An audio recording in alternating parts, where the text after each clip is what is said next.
किसान, किसानी और खेतीहर समाज के सरोकारों को ना कोई तोमर साहब समझ सकते हैं, ना हम समझ सकते हैं, ना कोई और समझ सकता है, कितनों भी बड़े पद पर बैठा हुआ हो।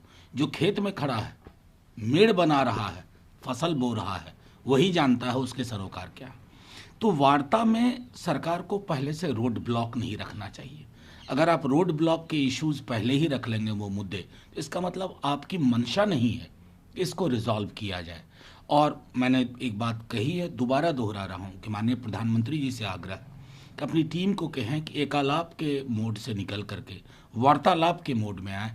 तभी जा करके आप पूस की सर्द रातों में उन किसानों के सरोकारों को समझ पाएंगे संवेदनाओं के साथ। तो बहुत पुराने भुक्तभोगी हैं और देश के अलग अलग राज्यों में अलग अलग, अब उदाहरण के लिए देखिए ना, शुभेंदु जी का बहुत वेबसाइट पे था, जैसे ही शामिल हुए शुभेंदु जी वाली वीडियो गायब हो गई। महबूबा जी ने खुद कहा मुझसे लड़ना है तो पॉलिटिकली लड़िए, ईडी आईटी सीबीआई के माध्यम से मत लड़िए। सीबीआई की खुद के अंदर हमने वो तमाम चीज़ें देखी हैं। तो इस सरकार ने तो एक काम कर दिया है, सारे जो इस तरह की संस्थाएं हैं वो कॉम्प्रोमाइज्ड मोड में हैं। और जब वो संगठन के रूप में काम करते हैं एक रूलिंग पार्टी के अलायंस पार्टनर की तरह, तो आपको जहीं भी मुखर स्वर मिलेगा भाजपा के खिलाफ, वहां अगले दिन ईडी की दस्तक हो जाएगी या आईटी की दस्तक हो जाएगी। संविधान के इतर कई चीज़ें हो रही हैं, संविधान की पूरी जिसको कहते हैं नींव को भी ढहाया जा रहा। लेकिन मामा शिवराज जी थोड़ा चूक गए, थोड़ा पीछे आ रह गए। मैं तो इतना कहूँगा कि दुनिया जब देख रही होगी ना कि कोरोना के कारण इनकी अर्थव्यवस्था औंधे मुंह गिरी हुई है, बेरोजगारी चरम पे है, आज तक कितनी नहीं थी, कोई भी सेक्टर ऐसा नहीं है जो महफूज है। कानून हम क्या बना रहे हैं? हंस रहे होंगे लोग कि देखो इनको अपनी रोटी थाली की चिंता नहीं है, ये फिक्टिशियस मामलों में उलझे रहते हैं। मुझे चिंता इस बात की है कि लोग कैसे देख रहे होंगे, वो चिंता का विषय है। हमारी प्राथमिकताओं के बारे में, हमारे संदर्भों के बारे में और हमारे समकालीन सरोकारों के बारे में। सांप्रदायिक तो है ही, जातीय तनाव, ये दोनों चीजें, सांप्रदायिक तनाव, जातीय तनाव। और मुख्यमंत्री जी जिनके बारे में मेरा अभी भी मानना है कि उनका जीवन दर्शन, उनकी पॉलिटिकल फिलॉसफी मठ की चाहड़ी दीवारी के इर्द गिर्द है।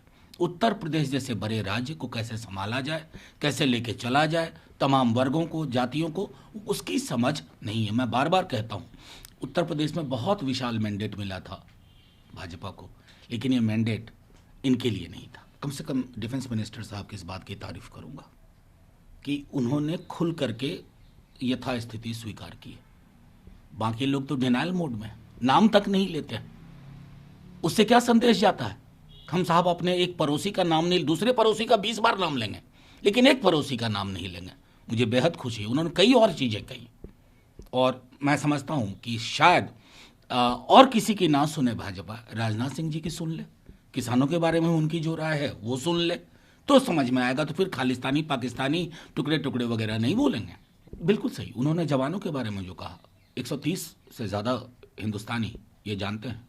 ऐसा नहीं कि सिर्फ रक्षा मंत्री और सत्ता प्रतिष्ठान समझता है। जब तक हमारे जवान सरहद पे अपने पूरे प्रतिबद्धता के साथ हैं, हम सब महफूज हैं। नहीं, उन्होंने जो बात कही, मैं स्पष्ट तौर पे कहूँ कि मेरी उम्र राहुल जी से ज़्यादा है।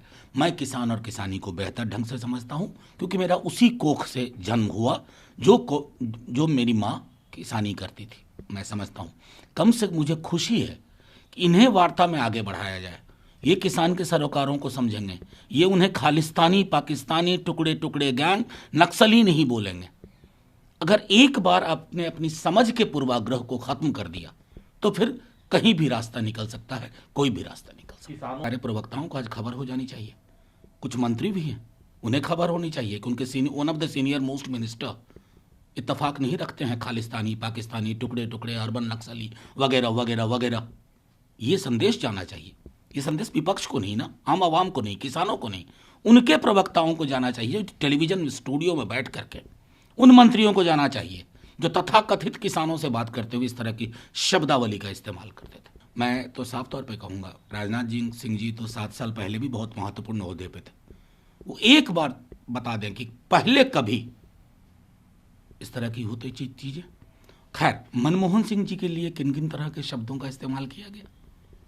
मेमोरी कंप्लीट होनी चाहिए, संपूर्णता में, समग्रता में, एकांगी मेमोरी ये देखूंगा ये नहीं देखूंगा बात नहीं बनेगी। हाँ, 7-8 वर्ष में अपने मुल्क में भाषाई गिरावट संवाद की बहुत हुई, इतनी हुई है कि पता नहीं, अब दोगला, दोगली, दोगलापन ये शब्द आराम से बोले जा रहा है, किसी को कोई चिंता नहीं है।